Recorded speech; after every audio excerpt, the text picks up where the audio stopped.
अब्बास, उसी ने तुम्हारे बाप और तुम्हारे चचा को मरवाया था।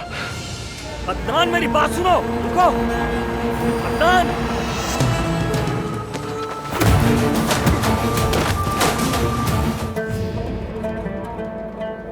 मैं उस हर शख्स के नाम की गोली चलाऊंगा जिन्हें तुमने मुझसे छीना।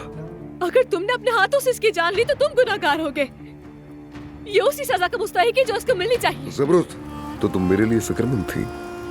ये वक्त इन बातों का नहीं है। मालूम है, बस पूछ रहा हूँ तुमसे। तुम्हें फिक्र हो रही थी ना मेरी? हेलो हुरिया, क्या हुआ? ये तो तुम मुझे बताओगे ना कि क्या हुआ है। ज़मरुद मेरी कॉल क्यों नहीं उठा रही है? या अल्लाह मेरी मदद कर, क्या करूं मैं? इतनी सारी बातों के बाद भी हामिद ने उसे वहीं रहने दिया है। अब आप क्या कहेंगी? देखिए, गलत मत समझना, लेकिन इस वक्त वो पुलिस की हिरासत में है। पुलिस वालों के बीच हम उसे कैसे मार सकते हैं? क्या ये मजाक है? मुझे ऐसे क्यों लग रहा है कि आप बहुत घबरा गई हैं।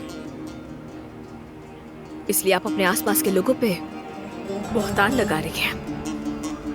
तुम्हारी बदनजरी हमारे खानदान पर ये बदकिस्मती नहीं कराई, थू। तो उसने किसी और का भी जिक्र किया क्या? उसने ये भी कहा कि अब्बास ने आपके वालिद और चचा का भी कत्ल किया।